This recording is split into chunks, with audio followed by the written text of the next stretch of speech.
இந்த 2021 சிஎம் ஆகிறதுக்கு முன்னாடி முதலமைச்சர் அவர்கள் நமக்கு நாமே திட்டம் என்று ஊர் முழுக்க பிரச்சாரத்தில் ஈடுபட்டார்.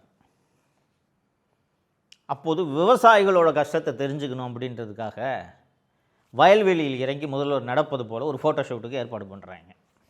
இந்த கிராமப்புறங்களை சேர்ந்தவர்களுக்கு தெரியும், செருப்பு போட்டு வயலில் கால் வைக்க விட மாட்டாங்க. தெரியும், பார்த்துருக்கீங்களா?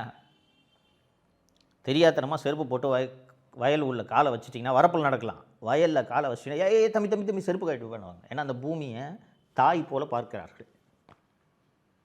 இந்த நமக்கு நாம் திட்டம், பிரச்சார திட்டம் எதிர்க்கட்சி தலைவராக இவர் இருக்கும்போது நடந்து கொண்டிருந்த போது ஒரு கரும்பு காட்டை இவர் போய் சுற்றி பார்க்கணும். அந்த கரும்பு காட்டை இவர் சுற்றி பார்க்குறதுக்காக அந்த கரும்பு காட்டில் நடுவில் கேப் இருக்கும்ல, அந்த கேப்பில் கான்கிரீட்டை போட்டு கேன்வாஸ் ஷூ போட்டு நடந்தவர் தாங்க இந்த முதல்வர்.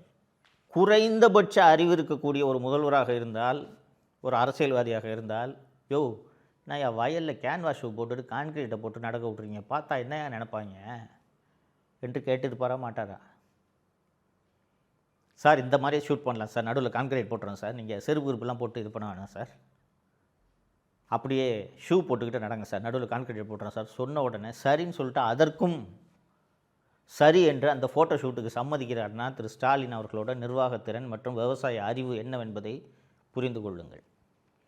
இதே போல் அதே ஷூட்டிங்கில், அந்த நமக்கு நாம ஷூட்டிங்கில் ஒரு இடத்துல கிராமப்புறத்தில் போய் மக்களோடு உட்காந்து பதநீர் குடிக்கிறது மாதிரி ஒரு காட்சி.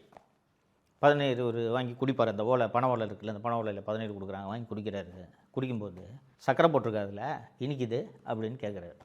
இந்த வீடியோவும் எடுத்து ரிலீஸ் பண்ணுறாங்க எங்கள் திமுகவில். இதுதான் மு.க. ஸ்டாலின் தோழர்களே, இதுதான் மு.க. ஸ்டாலின்.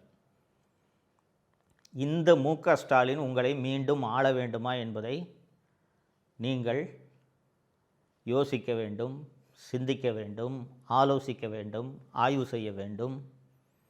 இதெல்லாம் பண்ணிவிட்டு தப்பி தவறி கூட இந்த திமுக, இந்த பொம்மை முதல்வர் திருப்பி ஆட்சிக்கு வந்துடக்கூடாதுன்றதை உறுதி செய்ய வேண்டியது உங்களது கடமை. இந்த கடமையை நீங்கள் நிறைவேற்றினால்தான் அடுத்த 5 ஆண்டுகளுக்கு தமிழகம் தப்பிக்கும். இல்லை என்றால் நிர்வாகத்திறனற்ற இந்த பொம்மை முதல்வரிடம் மீண்டும் தமிழகம் சிக்கிக்கொண்டு அல்லல் படும்.